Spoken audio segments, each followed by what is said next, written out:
राधे राधे दोस्तों, मैं वंदना आप सभी का स्वागत करती हूँ मेरे YouTube चैनल एक बिहारन की वास्तु टिप्स में। आज हम बात करते हैं कि हम अपने मेन गेट पे दहलीज पूजन कैसे करें और दहलीज पूजन करने से क्या होता है। और सबसे बड़ी बात, बहुत सारे लोग ये पूछते हैं कि दहलीज पूजन अगर हम करते हैं तो दहलीज पे कौन कौन से ऐसा उपाय हमें करना चाहिए और दहलीज पूजन करने से हमारे घरों में क्या सुख शांति सच में आती है, क्या दहलीज पूजन करने से क्या होता है। तो आज का हमारा वीडियो इसी टॉपिक पे है, दहलीज पूजन करने के टॉपिक पे। ठीक है, तो आप सभी से विनती है कि मेरे वीडियो को पूरा ध्यान से जरूर सुनिएगा, क्योंकि बहुत ही महत्वपूर्ण वीडियो है। आज हम दहलीज से लेकर, यानी बहुत सारे लोग समझ रहे हैं ना, दहलीज जो मेन गेट मेन दरवाजा पे आखिर हमें ऐसा कौन सा ऐसा कार्य करना चाहिए जो अगर हम बिना पूजा पाठ किए भी हमारे घरों में अगर चाहते हैं कि बरकत बना रहे, तो आपको हमेशा बरकत बना रहेगा, माँ लक्ष्मी का आगमन रहेगा। ठीक है, तो कौन से ऐसा उपाय हमें करना चाहिए दहलीज पे।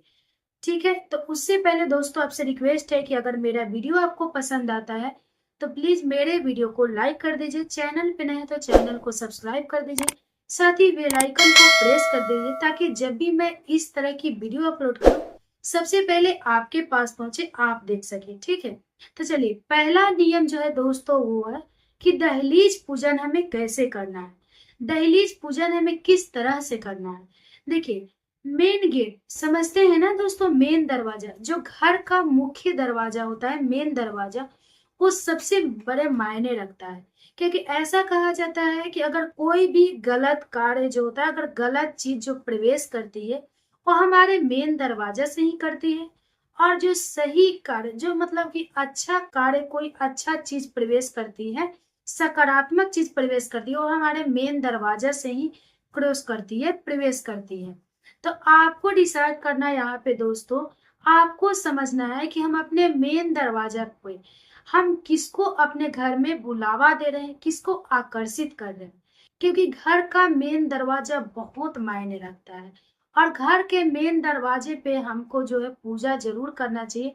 और आपको ये समझना चाहिए कि घर के मेन दरवाजा से हमें किसको बुलाना है, क्योंकि देखिए, जो भ्रमण करती है वो माँ लक्ष्मी, और माँ लक्ष्मी की बहन जो होती है अलक्ष्मी, वो दोनों एक साथ भ्रमण करती है। तो ये आपको समझना है कि भ्रमण जिस समय करती है उस समय आप किसको बुलावा दे रहे हैं, किसको बुलाना चाहते हैं। आप लक्ष्मी को अंदर ले आना चाहते हैं या आप अलक्ष्मी को ले आना चाहते हैं, आप किसमें किसको बुलावा देते हैं। देखिए, हम सब चाहते हैं कि हमारे घरों में माँ लक्ष्मी का आगमन हो, हमारे घर में कभी भी अलक्ष्मी नहीं है। लेकिन हम सभी कभी कभी ऐसी गलतियां कर देते हैं जिसकी वजह से हमारे घर में माँ लक्ष्मी नहीं आकर अलक्ष्मी का निवास हो जाता है, अलक्ष्मी आ जाती है। तो हम कौन सी ऐसी गलतियां कर देते हैं जिसे हमें नहीं करना चाहिए। ठीक है, और हमें दहलीज पूजन करने से क्या सच में माँ लक्ष्मी आती है। तो हाँ, आप हमेशा मेन दरवाजा को अच्छे से साफ सफाई करके रखें। आप मेन दरवाजा पे कभी भी भूल कर भी चप्पल या जूते ना उतारे। आप सबसे पहला जो नियम है वो यही है कि बहुत सारे लोग जो है घर कहीं से आते हैं बाहर से, उनकी आदत होती है मेन दरवाजे पे चप्पल जूते ये रख देते हैं, उतार देते हैं, उसके बाद अंदर घर में प्रवेश करते हैं। लेकिन वो कैसे ये भूल जाते हैं कि आप जिस दरवाजे पे माँ लक्ष्मी को बुलाना चाहिए, आप उस जगह पे जूते चप्पल का इस्तेमाल कर रहे हैं। तो क्या आपके घरों में माँ लक्ष्मी निवास करेंगे? क्या आपके दरवाजे से माँ लक्ष्मी आपके घरों में प्रवेश करेंगे? कभी नहीं करेंगे। क्योंकि जिस लक्ष्मी को बुलाने के लिए आप दहलीज को सजा कर रखना चाहिए, जिसपे फूलों की अच्छी अच्छी आप फूलों की वर्षा करना चाहिए, आपको गंगा जल का छिड़काव करके, शुद्ध पानी का छिड़काव करके, आपको अच्छे से साफ सफाई करके वहां पे स्वास्थ्यिक चंदन का टीका लगा करके रखना चाहिए। उस दरवाजे पे आप जो है चप्पल जूता का आगमन करते हैं। तो जहां पे सोचिए चप्पल जूता का आगमन है, वहां पे मां लक्ष्मी आपके घरों में निवास कैसे करेंगी, आपके घरों में प्रवेश कैसे करेंगी? कभी नहीं करेंगी।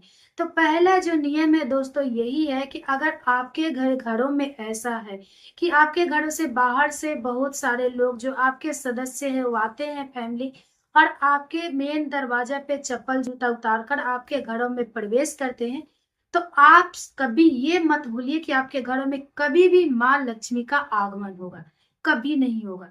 इसलिए आप ये आदत सुधारिए। और हाँ, चप्पल जूते को आप एक साइड एक कोने में रखिए, जहाँ पे किसी का आते जाते नजर ना पड़े, और मेन दरवाजा का उससे कोई भी मानता ना रहे, ठीक है। और मेन दरवाजा पे आपका दहलीज पूजन आपको हर दिन प्रतिदिन ब्रह्मा मुहूर्त में जरूर करना है। ब्रह्मा मुहूर्त में सबसे पहले उठ को आपको दरवाजे पे पानी का छिड़काव करना है, और वहां पे आपको थोड़ा सा रंगोली बनाना है। अगर आपको रंगोली बनाने आता है तो अबीर से या चंदन से आप रंगोली बनाइए, और अगर नहीं आता है तो आप स्वास्तिक का चिन्ह तो आपको जरूर आता होगा। आप स्वास्तिक का चिन्ह जो है मेन दरवाजा पे सुबह जल्दी जरूर बनाइए, ठीक है, ब्रह्मा मुहूर्त में। अगर आप ब्रह्मा मुहूर्त में नहीं भी बनाते हैं तो कोशिश करें कि 6 बजे, 6:30 से पहले आपका मतलब कोशिश करें कि 5:30 से लेकर 6:30 का बीच में आपका एक हो जाना चाहिए, बन जाना चाहिए। और आप एक थाली में जो है आप थोड़ा सा फूल, चंदन, अक्षत रख करके आप रोज दिन, आप देखिए बहुत सारे लोग ये कहेंगे, प्रश्न करेंगे कि क्या हमें ये दहलीज पूजन स्नान करने के बाद करना है या स्नान करने से पहले। तो कोई बात नहीं है, आप स्नान करें या ना करें उससे कोई फर्क नहीं है। आप ये जो दहलीज पूजन करते हैं, आप स्नान बिना किए हुए भी आप इस दहलीज पूजन को कर सकते हैं, क्योंकि उतना सुबह जो है आपको सबसे पहले उठकर यही दहलीज पूजन करना है, क्योंकि माँ लक्ष्मी हमारे घरों में प्रवेश करे। उसके बाद आप स्नान वगैरह करके आप जैसे प्रतिदिन पूजा पाठ करती है उस तरह से आप कर सकते हैं, ठीक है। तो आप दहलीज पूजन के लिए एक थाली में आप अक्षत, फूल, चंदन आप रखे, और उसके बाद एक लोटा शुद्ध जल ले। पहले जल से आप मेन गेट के दोनों तरफ छिड़काव करें, और उसके बाद जो है आपके पास अगर गंगा जल उपलब्ध है तो आप 2 बूंद गंगा जल रख ले। इससे बहुत ही शुद्ध होता है। अगर आप ना है तो कोई बात नहीं, नहीं भी रख सकते हैं। शुद्ध जल से आप छिड़काव कीजिए। उसके बाद जो है दोस्तों आपको रंगोली बना लेना है। अगर नहीं आता है रंगोली तो आप स्वास्तिक का चिन्ह भी बना ले। उसके बाद जो है दोस्तों आपको जो है जो चंदन आप रखे हैं, फूल रखे हैं, वहां पे रख करके आप धूप अगरबत्ती एक जला दे। उसके बाद अगर आप धूप अगरबत्ती नहीं भी जलाना चाहते हैं तो आप जो है फूल रख करके, स्वास्तिक बना करके, रंगोली वगैरह बना करके आप दहलीज पे पानी वगैरह छीट करके आप एक कलश जरूर रखें। मैंने अपने वीडियो में बताए हैं कि आपको दहलीज पे 5 ऐसी चीजें हैं जो आपको करेंगे तो आपके घरों में अमीरी आने से कोई भी नहीं रोक सकता। कितना भी भारी अगर विपत्ति संकट आपके घरों में प्रवेश किया है तो वह मेन दरवाजा से ही किया है। अगर 5 ही कार्य आप करते हैं तो वो बहुत जल्दी दुख विपत्ति जो है हट जाता है। अगर आप वीडियो नहीं देखे हैं तो आप हमारे चैनल पे जाकर चेकआउट कीजिए, उस वीडियो मिल जाएगा, आप जरूर देख लीजिए, ठीक है। तो आप उसमें कलश कैसे रखना है वो मैं बताई हूँ। फिर चलिए थोड़ा सा बता देती हूँ कि आपको एक तांबे या पीतल के लोटे में एक कलश रख करके, आम का पत्ता रख करके एक कलश आपको प्रतिदिन वहां पे रखना है, और हर सुबह उस पानी को चेंज करना है। उस कलश को नहीं उठाना है, उस कलश को हटा करके नहीं रखना है, उस कलश को पानी चेंज करके फिर पानी में रख देना है, ठीक है। उसी तरह कलश एक हर दिन दहलीज पे रहना चाहिए। और दहलीज पे आप तोरण जरूर लगाए, आम के पत्ते या अशोक के पत्ते का तोरण आप जरूर लगाए, और इतना दहलीज का पूजन आपको जरूर करना है, ठीक है। ऐसा अगर आप करते हैं, बहुत सारे लोग जो है झाड़ू जो है मेन दरवाजा पे, आप पूरे घर में झाड़ू लगा करके मेन दरवाजा पे जा करके झाड़ू रख देते हैं, और जो भी कचरा उसको बाहर करके रख देते हैं। अगर आप ऐसा करते हैं तो आपके घर से विपत्ति कभी नहीं टलेगी, आपके घर से दुख कभी खत्म नहीं होगा। इसीलिए अगर आप पूरे घर की साफ सफाई करते हैं तो साफ सफाई करके आपको एक जगह रख करके आप अच्छे से उठा करके बाहर कचरे में जरूर फेंक दीजिए। आपको मेन दरवाजा पे भूल कर भी नहीं लाना है। और झाड़ू जो है दोस्तों उसको कभी भी आप मेन दरवाजा पे लेकर के, बहुत सारे लोग की आदतें होती है जो सारे घर में झाड़ू लगा कर मेन दरवाजा पे लेकर फेंक देते हैं। तो आपको ये नहीं फेंकना है, इस बात का आप ध्यान रखिएगा, क्योंकि ये जाने अनजाने में कुछ ऐसी गलतियां हम लोग से हो जाती हैं जिस वजह से हमारे घरों से बरकत हमेशा के लिए चला जाता है, और हम अपने भागों को कोसते रहते हैं। तो ये गलती आप भूल कर भी ना करें। और उसके बाद जो है दोस्तों दहलीज पूजन ऐसे ही करना है।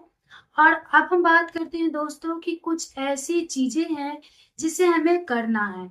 और उसके बाद आप प्रतिदिन जो है एक रोटी आप गाय को जरूर खिलाएं। आप अगर रोटी बनाती हैं तो सबसे पहला रोटी आप गाय को जरूर खिलाएं। अगर ऐसा कहा जाता है कि गायों में 33 कोटि देवी देवता का वास होता है, आप 33 कोटि देवी देवता को प्रसन्न ना भी कर रहे हैं, तो आप अगर एक गाय को एक रोटी खिला रहे प्रतिदिन, तो इससे आपके सारे जितने भी ग्रह कुंडली में दोष है अपने आप धीरे धीरे समाप्त हो जाएंगे और आप जो है बहुत जल्दी अमीर भी बन जाएंगे। ठीक है, ये है। और दूसरा जो है दोस्तों वो है कि चींटियों को जरूर हमें थोड़ा ना थोड़ा आटा का गोली खिलाना चाहिए।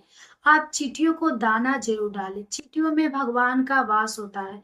बहुत सारे लोग कहते हैं कि हमारे अगल बगल में चींटी नहीं निकलती है, तो हम कहाँ से उन्हें दाना डालें। तो आपके अगर अगल बगल में चींटी नहीं निकलती है तो आप किसी पेड़ के पास चले जाइए, जैसे पीपल हो गया, बरगद हो गया, कोई भी पीपल अगर पेड़ के पास अगर आप जाएंगे तो देखेंगे वहां पे चींटियों का मान जरूर मिलेगा। तो आप वहां पे जा करके आप जो है कोई भी अगर खाना दाना आप लेकर जाते हैं, आटा ओटा जो भी लेकर जाते हैं, आप वहां पे चींटियों को दाना डाल के एक पत्ता पे रख करके आप चले आइए। देखेंगे कि वहां चींटियां बिल से जो निकलती है वो जरूर खाएंगी। उनका मान जरूर रहता है। पेड़ों के पास आप जरूर रख कर आइए, अगर आपके अगल बगल में ना है तो। आप इससे बहुत पुण्य का काम होता है दोस्तों। ऐसा कहा जाता है कि अगर हम चींटियों को दाना डालते हैं तो ऐसा माना जाता है कि चींटियों को डालने से भगवान हमसे बहुत ज्यादा प्रसन्न होते हैं। तीसरी नियम जो है दोस्तों वो है कि मछली को आटे का दाना या रोटियां हमें जरूर खिलाना चाहिए। अगर आप मछली को आटा खिलाते हैं या रोटियां खिलाते हैं तो ऐसा माना जाता है कि भगवान की कृपा हम पे बरसती है और हमारे कुंडली में जो भी दोष होते हैं वो समाप्त हो जाते हैं।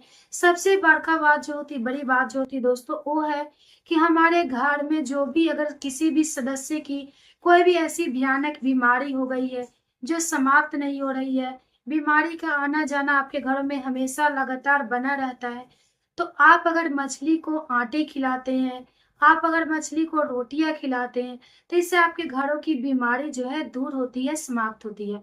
क्योंकि आप जानते हैं ना भगवान मछली में भगवान विष्णु का वास होता है। क्योंकि एक बार जो है भगवान विष्णु ने मत्स्य रूप धारण किया था, इसलिए मछली को कभी भी भगवान का अवतार माना जाता है। क्योंकि भगवान विष्णु ने स्वयं मत्स्य अवतार धारण किए थे, मछली का अवतार लिए थे। उसी समय मछली जो है पूजनीय होता है, हमें मछली को पूजना चाहिए।